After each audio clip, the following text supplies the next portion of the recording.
February 27th, 1947. The 22nd Amendment to the Constitution was rectified.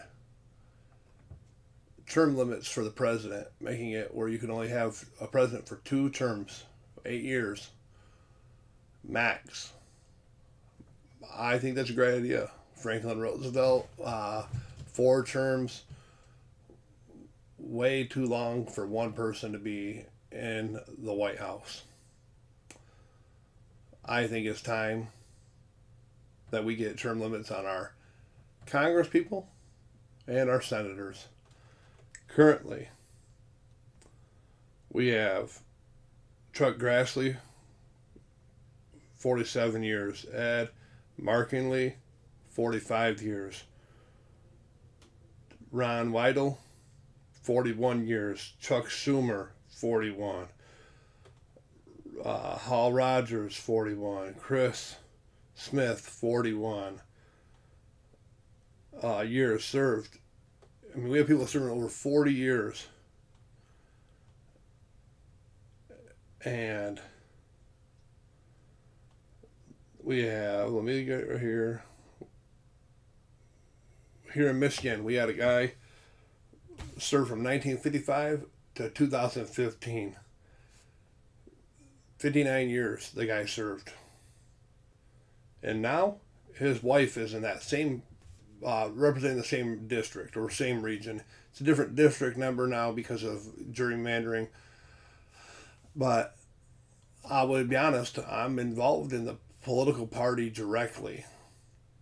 And I don't see my congressman ever. I've seen him a couple of times over the last year and a half. And he's out of touch. He sends a person to our meetings, to the Republican meeting, to tell us what he's got going on in Washington. But he doesn't do what we want. We regularly ask for different things. But he doesn't even try to get them done. You know, he, at least I know for a lot of people, including myself, money going to foreign countries, Ukraine, the issue with Israel and Hamas. I think we're sending money to both sides of that. So what does that tell you? But these people are clearly out of touch with the world. Mitch McConnell's 37 years. He's been leading the Republican caucus for 16 of them. I bet you he doesn't talk to constituents very often because it's not what he needs to do. So I think it's time that we get term limits for our senators and the House of Representatives. Let these people, new people, go in.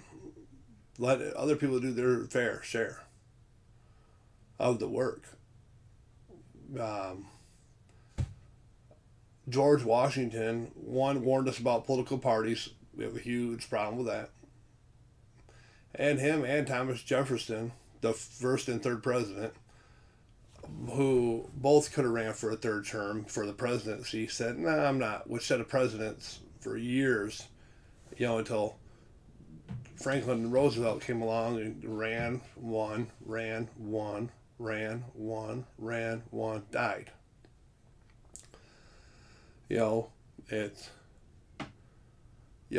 Then Congress acted and said, "Hey, no more long-term presidencies. 8 years and you're done."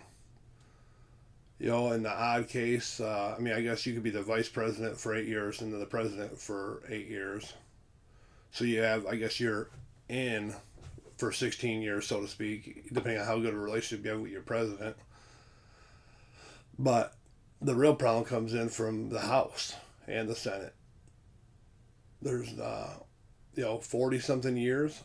I'm not 40 years old. These people have been serving longer than I've been alive. And they're, not leading the country the way it needs to be led. We're constantly having, financial issues.